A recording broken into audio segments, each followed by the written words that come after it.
दोस्तों, माना जाता है कि द्वापर युग में जब पांडवों ने महाभारत का युद्ध जीता तो उन्हें इस बात का बहुत बुरा लगा कि उन्होंने युद्ध जीतने के लिए अपने ही भाइयों को मारा। इसी बात से वो काफी दुखी थे और अपने पापों का पश्चाताप करने के लिए वो भगवान शिव के दर्शन करने काशी आए।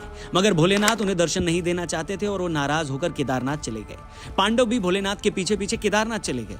पांडवों से बचने के लिए भगवान शिव बैल का रूप धारण कर बैलों के झुंड में शामिल हो गए। उसी वक्त भीम अपना विराट रूप धारण कर 2 पहाड़ों पर अपना पैर रखकर खड़े हो गए। बाकी सभी पशु भीम के पैरों के नीचे से चले गए, परंतु भगवान शिव जब अंतर्ध्यान होने ही वाले थे तभी भीम ने भोलेनाथ की पीठ पकड़ ली। कहते हैं कि केदारनाथ में विराजमान शिवलिंग भगवान भोलेनाथ की वो पीठ ही है। भगवान शिव भी पांडवों की इस भक्ति के आगे पिघल गए और उन्होंने उन्हें दर्शन दे दिए। दोस्तों, केदारनाथ धाम की स्थापना कब हुई और किसने करवाई, इसको लेकर सबसे चर्चित मान्यता यही है कि उसे पांडवों ने बनवाया। वो 12 ज्योतिर्लिंगों में से एक है। ये मंदिर 400 सालों तक बर्फ में दबा रहा।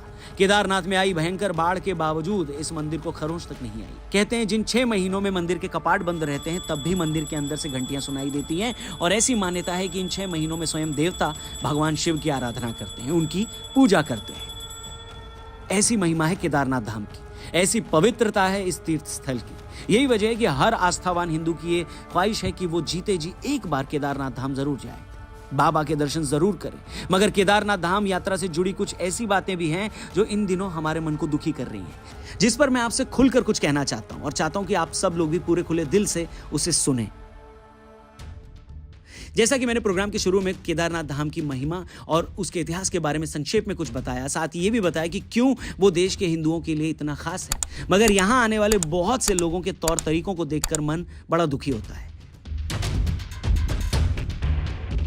कहने में हर्ज नहीं है कि आज बहुत लोगों ने इस यात्रा को अपने ट्रैवल ब्लॉग और इंस्टाग्राम रील्स का अड्डा बना दिया है। वो केदारनाथ यात्रा पर ऐसे ही आ रहे हैं जैसे बॉलीवुड वाले अपनी फिल्मों के लिए नया सेट तलाशते हैं। ये वो टूरिस्ट हैं जो अपने सफर में चिप्स खाकर उसका रैपर फेंकता चलता है, कोल्ड ड्रिंक्स पीकर कहीं भी खाली बोतल फेंक देता है।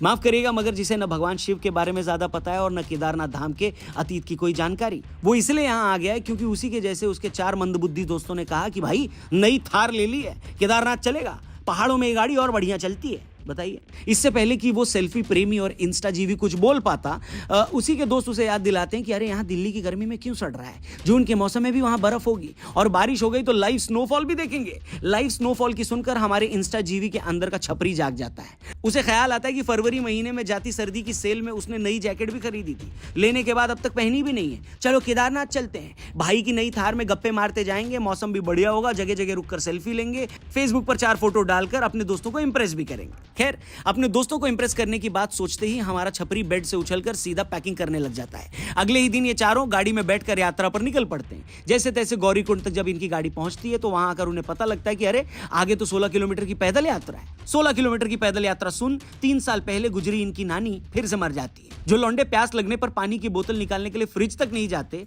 और तब तक प्यास रोक कर रखते हैं जब तक मम्मी किसी काम से कमरे में ना आ जाए और उन्हें ही पानी लाने को ना बोल दे, ऐसे ही छपरी को जब ये पता लगता है कि 16 किलोमीटर पैदल चलना है तो इसके अंदर बैठे आलसी को मिर्गी आ जाती है। तभी इसका निकम्मा दोस्त आकर खुशखबरी देता है कि भाई घबरा मत, यहाँ तो धाम तक जाने के लिए खच्चर भी चलते हैं। खच्चर चलने की बात सुनकर ये चारों खच्चर खुशी से उछल पड़ते हैं और इन्हें उछलता देख असली खच्चर सहम जाते हैं कि इन खच्चरों को इतनी दूर तक ढोकर ले जाना पड़ेगा।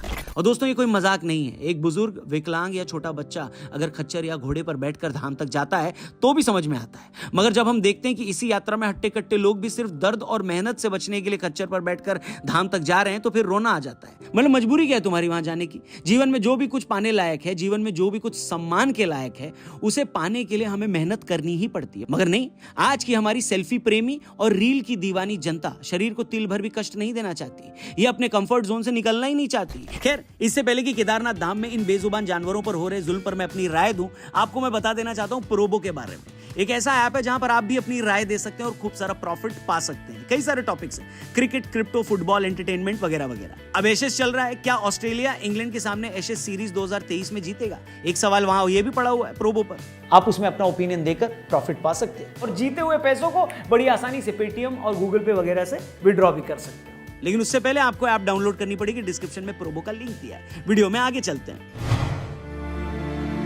दोस्तों, जैसा कि मैं कह रहा था कि कुछ गैर जिम्मेदार यात्री तो केदारनाथ आते ही हैं, जिनकी न धाम में कोई आस्था होती है और न वो पैदल यात्रा करना चाहते हैं। और कहने में कोई हर्ज नहीं है दोस्तों कि इन्हीं के चलते केदारनाथ के सफर में सबसे ज्यादा जुल्म घोड़ों और खच्चरों पर हो रहा है।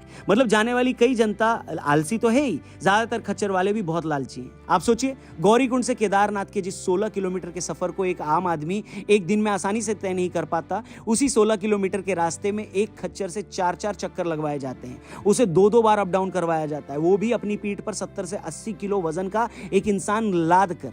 इसी सब के चलते पिछले 2 महीने में केदारनाथ में 100 के करीब खच्चरों की जान जा चुकी है। यात्रा के रास्ते पर आपको मरे और बेहोश पड़े खच्चर आम दिख जाएंगे, मगर अफसोस इन बेजुबान जानवरों की सुध लेने वाला कोई नहीं है जो ये तय कर सके कि खच्चरों और घोड़ों को एक दिन में कितना चलाया जाए। कोई नहीं है ये चेक करने वाला कि इतनी मेहनत के बदले इन्हें खाने में क्या दिया जा रहा है। अफसोस होता है ये देखकर। पिछले दिनों मेरठ में कमिश्नर मैडम का कुत्ता गायब हो जाता है तो उसे ढूंढने के लिए जमीन आसमान एक कर दिया जाता है। 24 घंटे में उसे ढूंढ कर भी निकाला जाता है, और यहाँ 2 महीने में 100 खच्चर मर गए और उनकी सुध लेने वाला कोई नहीं। दोस्तों, भगवान शिव को तो खुद पशुपतिनाथ कहा जाता है, और उन्हीं के दर्शन के लिए अगर पशुओं पर इस तरह का जुल्म किया जाए तो इससे बड़ी शर्म की बात और क्या हो सकती है।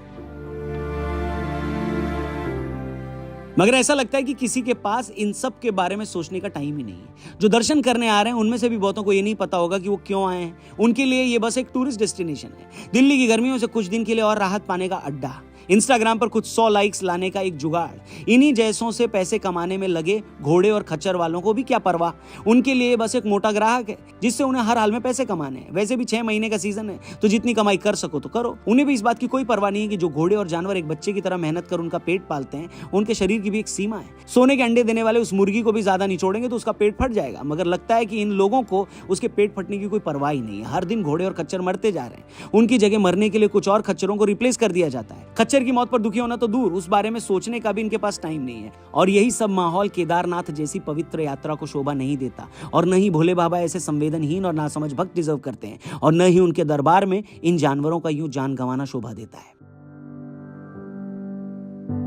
दोस्तों, इसमें कोई शक नहीं है कि दुनिया में हर धार्मिक स्थल अपने आप में एक बाजार भी बनता ही है। खासतौर पर लोकल लोगों की जिंदगी वहां आने वाले इन्हीं यात्रियों से चलती है। मगर हमेशा इस बात का ख्याल रखना चाहिए कि जिस महादेव की कृपा से हम उस पवित्र भूमि में पैदा हुए, जिस भोले शंकर के आशीर्वाद से वहां आए यात्रियों से कमाई कर हम खा रहे हैं, हम भूल कर भी ऐसा कुछ न करें जिससे सबसे ज्यादा दिल हमारे उस भोलेनाथ का ही दुखे। हम दिल्ली मुंबई में बैठे किसी और व्यापारी की तरह तो नहीं हो सकते ना, जिसका मकसद सिर्फ और सिर्फ पैसे कमाना है। उसी तरह केदारनाथ आने वाले मेरे दोस्तों, आप सफर का आनंद लो, नेचर की खूबसूरती का भी मजा लो, मगर हमेशा इस बात का ख्याल रखना कि तुम मनाली या मसूरी नहीं, केदारनाथ धाम आए हो। बाकी जगह पर जाकर तुम मन को अशांत करते हो, ऊंचे ऊंचे गाने सुनते हो, दारू पीते हो, मुर्गा खाते हो, करो जो करना है, मगर बाबा के धाम में इंसान आता ही उस मन को शांत करने है, उसकी सुनने आता है, उसको साधने आता है। बस एक बार इस बारे में जरूर सोचना, तुम जो कुछ भी गलत कर रहे हो वो खुद ब खुद छूट जाएगा और सिर्फ शिव बाकी रह जाएंगे। बाकी आज के वीडियो में इतना ही। आपकी भी इस बारे में क्या राय है कमेंट करके जरूर बताइएगा, और अगर आप सच में केदारनाथ गए हैं और अपनी आंखों से ऐसा देखा है तो उसके बारे में भी जरूर शेयर करिएगा कमेंट बॉक्स में। बाकी प्रोबो ऐप का लिंक डिस्क्रिप्शन में दिया है, इस पर अपनी ओपिनियन देकर आप खूब सारा प्रॉफिट पा सकते हैं। डाउनलोड करते ही आपको 25 रुपए का वेलकम बोनस मिलेगा, लेकिन उससे पहले इस ऐप को डाउनलोड करना होगा, डिस्क्रिप्शन में इसका लिंक दिया है। बाकी अपना ख्याल रखें, जल्दी मिलते हैं आपको यहीं पर। जय हिंद।